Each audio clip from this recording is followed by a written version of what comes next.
უნდა მაპატიოთ, მაგრამ ძალიან დიდ ბოდიშს არ გიხდით ასეთი თემა რო შემოგთავაზეთ. სიკვდილი და სიცოცხლე თანამედროვე ევროპაში, რომელიც ჩაძირულია მთლიანად ნივთების ჭაობში და მე მათი ცხოვრება არ მიყვარს, იმიტომ რომ ეგენი არიან ძირითადად შოპინგისტები. ესე იგი თუ იმ დღეს რამე იყიდა, უკვე კარგად არის. იმათ ეშინია სიკვდილზე ლაპარაკის და ქართველს სიკვდილზე ლაპარაკის არ ეშინია. იმიტომ გავიხსენოთ ვაჟა-ფშაველას ნათქვამი, შენ გაგიმარჯოს სიკვდილო, სიცოცხლე მშვენობს შენითაო. და მართლაც სიცოცხლეს ფასი ეძლევა იმით, როგორ გარდაიცვალა ეს კაცი და რა გააკეთა, ვიდრე გარდაიცვლებოდა. იცით რა, გოეთე ამბობდა, მე ვარო კოლექტიური არსება გოეთეო, რომელიც შედგება იმისგან, რაც მე წამიკითხავსო. მეც კოლექტიური არსება ვარ და ჩემში არის ყველა ის ჩემი ძმაკაცი და მეგობარი, რომლებიც მე მყოლია და ის არაძმაკაცებიც რო გაუვლია ჩემ გვერდით, იმათაც დაუტოვებიათ ჩემში რაღაცა. მე ხანდახან მეკითხებიან, აი ეხლა ძალიან პოპულარული ისა ვარ, მეზღაპრე ვარ. ბათუმში ერთმა ქალმა დამარქვა, ასე მიწოდა და კინაღა ცოტა გულიდან მივიდა. საქართველოს მთავარი მეზღაპრეო. არა ვწერ მე თუ ზღაპრებს ხადია, მაგრამ ეს ყველაფერი ჩემიდან კი არა, აი ამ ჩემი მეგობრებიდან არის. მე ვწერ ზღაპრებს პატარებისთვის, ბავშვებისთვის და იმ დიდებისთვის, რომლებმაც გულში შეინარჩუნეს ბავშვობა. თუ ან ბავშვი არ არის ჩემ წინ, ან დიდი რომელიც ბავშვია გულში, ხო? ვისშიც ბავშვი აღარ არის, ის ბავშვი კი აღარ არის და არ დიდი, არის თავისი ბავშვობის საფლავი. როდესაც დაიბადა ჩემი პირველი ქალიშვილი, უფროსი ქალიშვილი 1969 წლის 6 დეკემბერს, მე ერთი 5 თვე იქნებოდა ალბათ ვეთამაშებოდი ამაზე, როგორც ყველა მშობელი, ჩემო მერცხალო, ჩემო იმანო, ჩემო დათუნავ, ჩემო ყველანაირი, ხო იცით, საალერსო სიტყვებს ეუბნებოდი და მე უცებ რატომღაც უთხარი, ჩემო დინოზავრო მეთქი.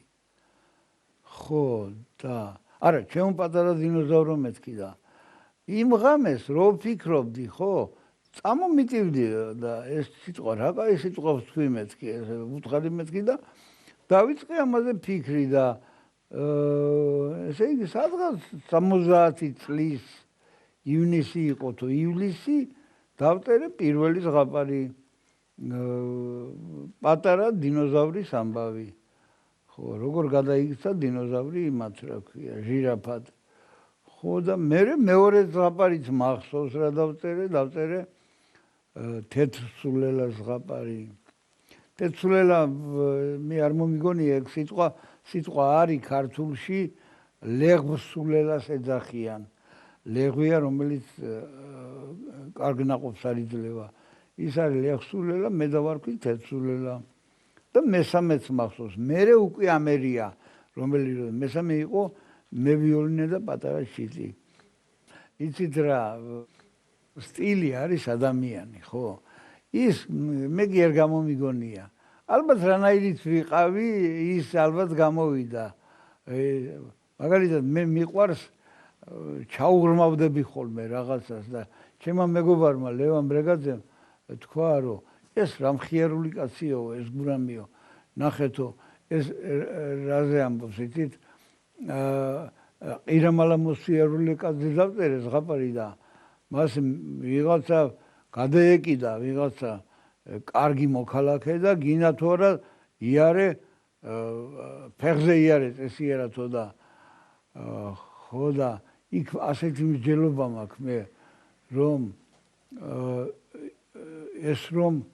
ეს რომ ფეხზე მდგარი იყო მეთქი არა, ეს ყირიმალა მოსიარული მაშინ დავწერდით რომ ოხრა აღმოხდა და როცა ყირიმალა როგორ აღმოხდა არის როცა გულიდან ამოგივა და ეს გული ზევით ქონდა და პირიქქვევი და ესე იგი ოხრა კი არ აღმოხდა არამედ მისი ოხრა დაეფინა ყვავილებს მეთქი ესე იგი ამაზე ხო ეს ახლა ჩათვალეთ თქვენ თუ გინდათ სტილად თუ გინდათ არ ვიცი შემახირებათ მაგრამ ასე ვფიქრობ მე ბუნებრივად სადაც ბუნებრივი ფიქრია ის არის ალბათ ხო ესე იგი ორი დიდი რუსი მწერალი ლაპარაკობდა დიდი ხანი ლაპარაკობდა პოლიტიკაზე ეკონომიკაზე და სხვა ჭკვიანურ ამბებზე და მე ერთმა უთხრა მეორეს ბიჭო მომბეზრდა ეს ფანტაზიები მოდი რა რეალობაზე ვილაპარაკოთო და მან გიკითხა კი რა რეალობაზეო და აი მაგალითად დონ კიხოტზეო უთხრა ეს არის ძალიან გენიალური პასუხი მართლა და მართლაც ვერც ერთი მეზღაპრე ვერც გოგოლი ვერც ჰოფმანი ვერც სხვები და სხვები ვერ გამოიგონებენ იმას რასაც ცხოვრება გამოიგონებს ცხოვრება და თუ მე სადმე ცოტათი მაინც მიუახლოვდი რეალობას ის მიხარია მე მაგალითად მე მითხრა ქალბატონმა სალომე კაპანაძემ იცით ალბათ თქვენ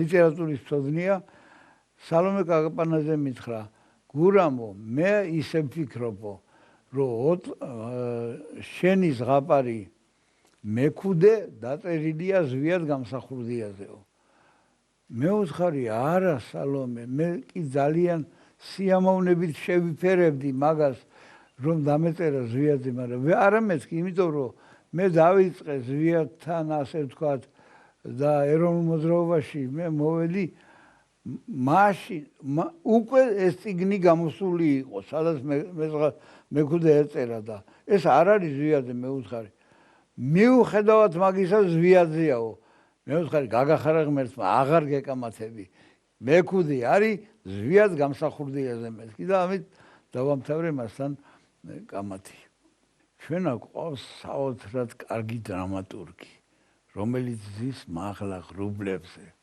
იმას ძალიან უბრალოდ ვეძახით ღმერთს და ის განსაზღვრავს სიცოცხლის განხანგრძლივობასაც და რაც უნდა გავაკეთოთ წინასწარ რასაც იტყვის ის და ჩაიფიქრებს იქ მივართ ყველა გახსოვთ ალბათ ოიდიპოსის მაგალითი რო ცდილობდა გაქცეოდა თავის ბედისწერას მაგრამ სწორედ ბედისწერამ მიიყვანა ისე იქ სადაც უნდა მიიყვანა იყო ასეთი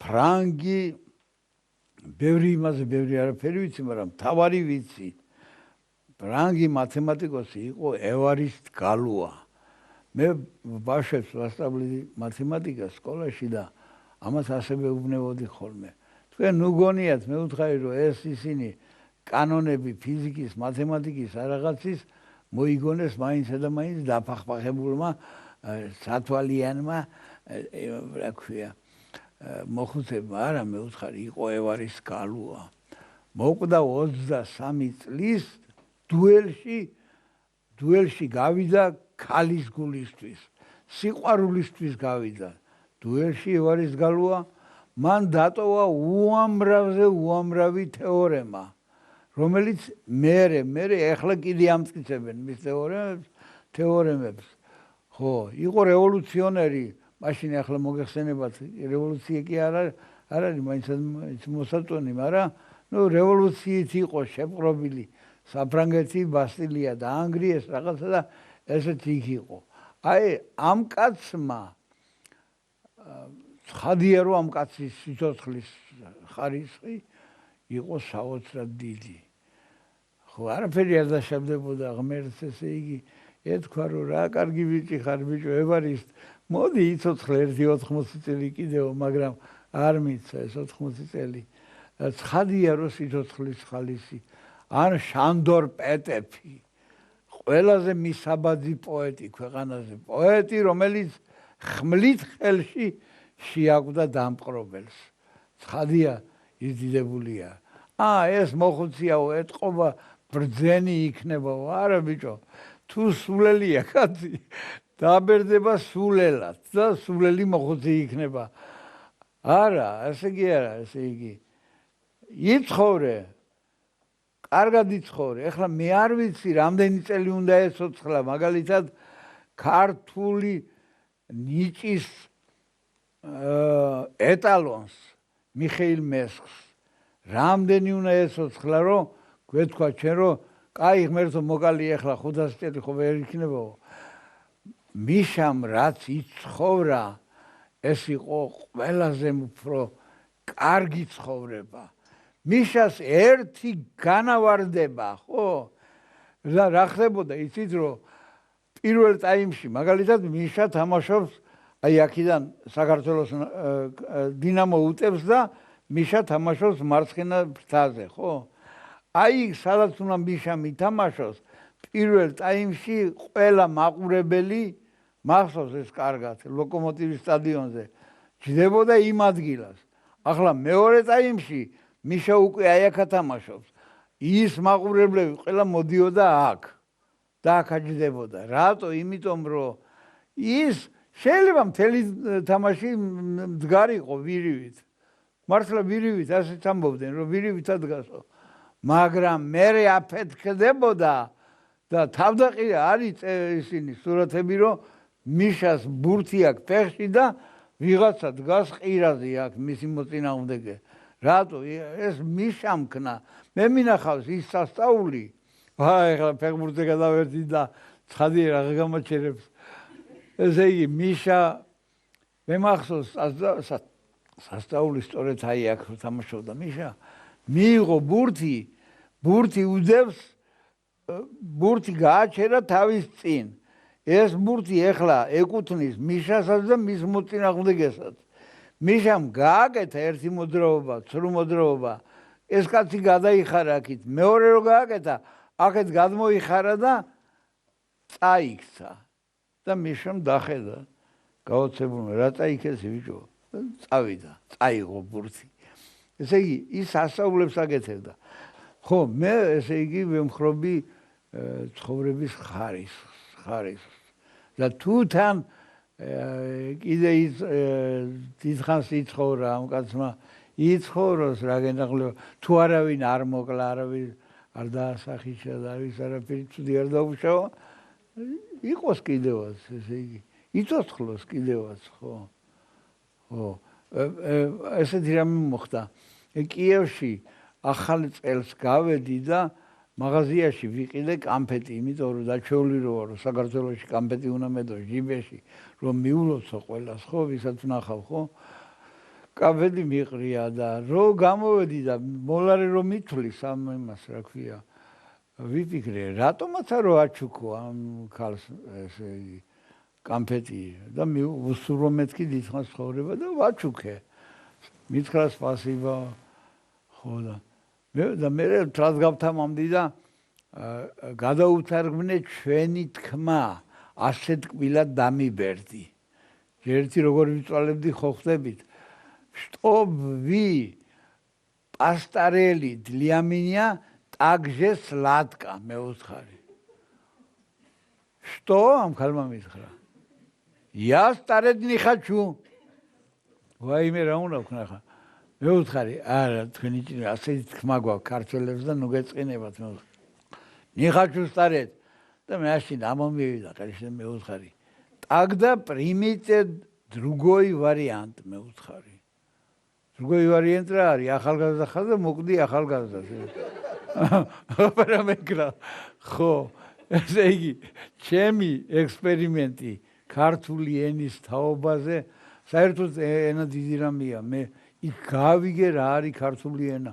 მაგალითად იყიდა რუსმა კაცმა ან ქალმა იყიდა რამე კაბა თუ რაღაცა კოსტუმი თუ რაღაცა და მოვიდა სამუშაოზე და ყველა ეუბნება გეტი კუპილ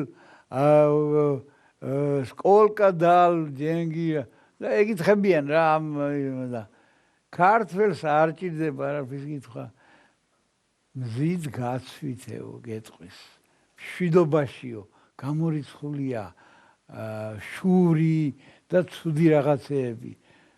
გეუბნები, არ მაინტერესებს სად იყიდე და იყიდე, ხო?